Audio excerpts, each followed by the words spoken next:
Hey guys, I want to talk to you this morning a little bit about your care maps, concept map slash your care plans. There have been a lot of things that I am seeing that I know that I've talked to you about. Guys, old white dude is not a cultural assessment. Please don't give that to me. It makes me very sad. Like this. Very sad. I just can't do it anymore. So we're going to go through your contact map and we are going to talk about all the things that need to be improved. So in your history, where it says details of treatment, if they have diabetes and they are taking metformin, please put in metformin. If they are not complying with meds, but uncontrolled diabetes, not complying with meds, or something like that. What is going on? Are they being treated? Are they not being treated? What meds are they taking for it? What is happening? Also underneath their history, if I read later on that the person has 4 sons, but they have 0 pregnancy history, I'm gonna think something odd is happening. So make sure you're filling out the pregnancy history. Make sure you're filling out the part at the bottom where it says if they smoke, if they drink, if they feel safe in their home, if they have any type of impairments like hearing, vision, mobility, neurological, things like that. Allergies and home meds, please do not fill out the home meds, but do fill out the allergies, also the immunizations, whether they're up to date, if they've gotten their flu shot, the important factors there. I don't need to know that they have gotten every single, I don't need you to put in every single vaccine they got, starting at 2 months of age, but I do need the important ones as an adult, and definitely right now it is the season for flu. So have they gotten the flu vaccine? Did you give them the flu vaccine? Did you ask them? Did you inquire? Please don't tell me that it was not in the chart whether the vaccines are up to date or not. You have a voice. Ask them.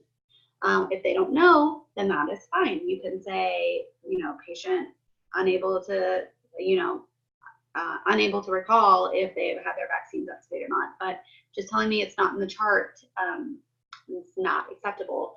As a nurse, you are responsible for finding this information out. Or your notes. Okay, this is the cultural assessment. Pretty much the physical assessment you guys have. You guys are LPNs, you know how to do a physical assessment. But your cultural assessment, I don't know if you think that this is busy work and we're hazing you or we're just making you do things just because we are mean and I like to read more and I like to give myself more work. No, I'm not. A cultural assessment is very important. There have been times where some of the student nurses notes that I've been reading have almost brought me to tears.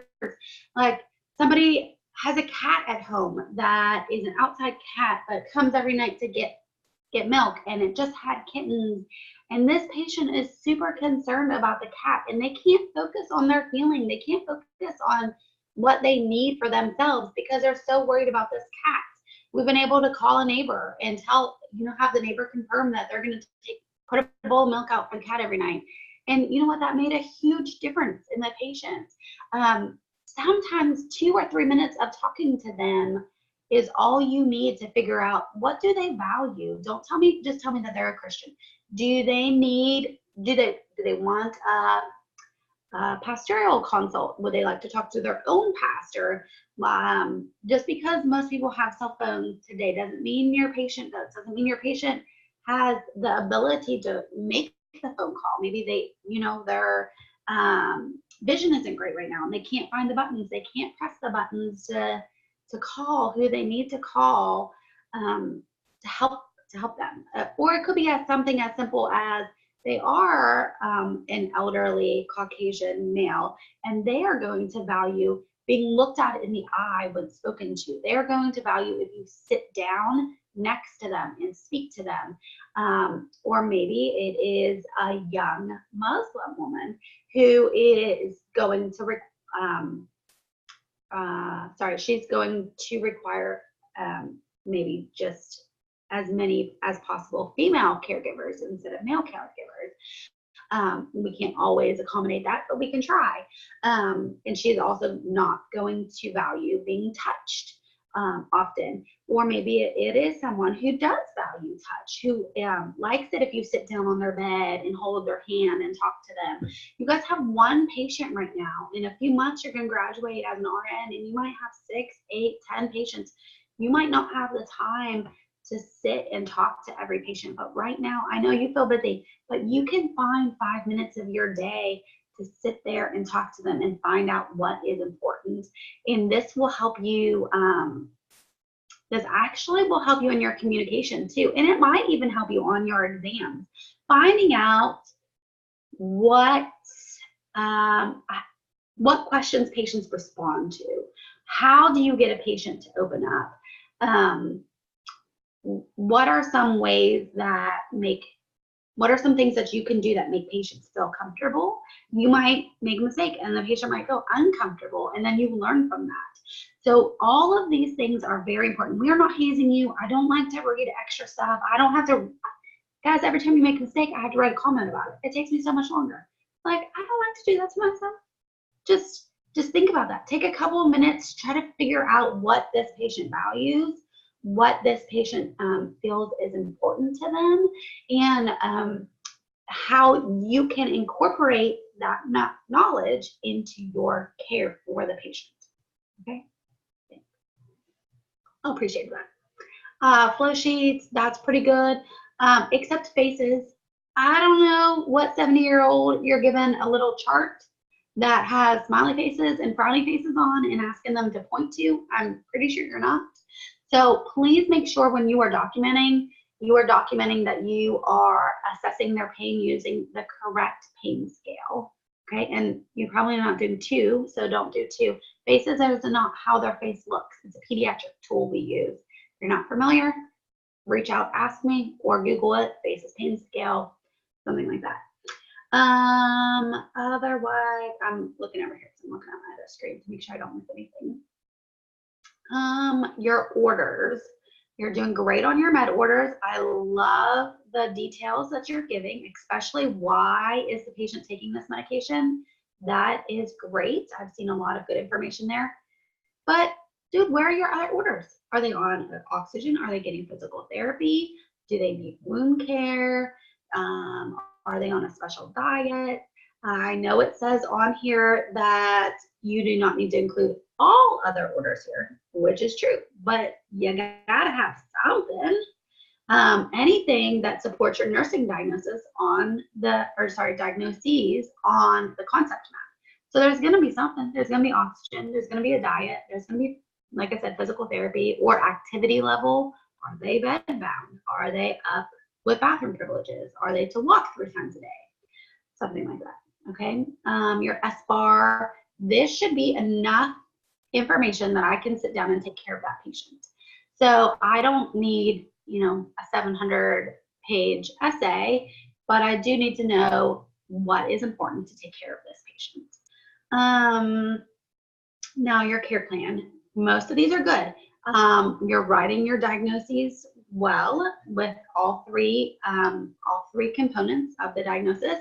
The assessment data is great, but what about your goals? So I need a short-term goal and a long-term goal, and I need it labeled as such, not goal 1 and not goal 2. Short-term goal, long-term goal. It must also have a time factor, and it must be specific. So just look at your goal when you write it and say, can it be more specific? Sure, great. It can never be too specific. That's what I'm saying. For your interventions, those are good, at least 3 to 4 or more. And also don't forget that you need a scientific rationale for each intervention. I think on here it says to put it under like additional information.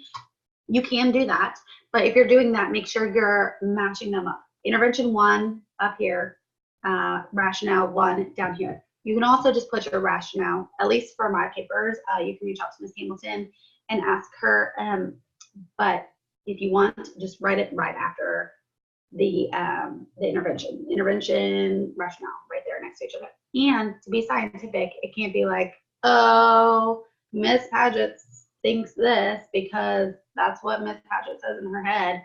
No, you have to find it somewhere. So you guys need to be looking in your books and citing your scientific rationals, right? If it's scientific, it has to be cited. Discharge, please make sure that you are including dietary teaching. And I'm looking, because I'm reading right here for your EHR instructions for your concept map. Just things that are being missed. I'm not sure why. You need to have teaching for at least one disease process or post-operative instructions along with dietary teaching.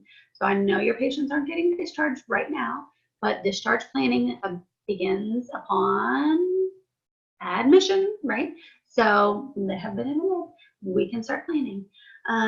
You don't need to do any meds. So that's good. And then when you are doing your actual concept maps, this is, again, not hazing. This is the lines being drawn. It's not supposed to be hard if you're sure that there's a template that you can get from one of your classmates from one of the previous classes, or honestly, I could send you one if you don't have it, or you can write it out on a piece of paper. If you are a person that likes to do things on pen and paper, and that is how you learn, and that is easier for you, and you want to scan it in as a PDF or take a picture of it and send it to me as a JPEG, or upload it as a JPEG, that is totally fine. I just need the information. I need to see that you are realizing how that these diagnoses are all interconnected and how they work together to help the patient get better. So that is an overview of frequently missed areas on the concept map. And the big things that people are losing points for are the orders, the non-medication orders, and the cultural assessment, which hopefully I've explained well in this video. If you still have some questions about anything, even about the cultural assessment, like, I am more than willing to talk to you about it, or to provide you with some more information, or try to do another little video about maybe what would be better. I'm just trying to hit the highlights. I know you guys are busy. I know I value your time, and I'm busy too. I'm gonna start grading more things. So that is all. Please let me know if you have any questions or concerns, and good luck. I can never end this meeting.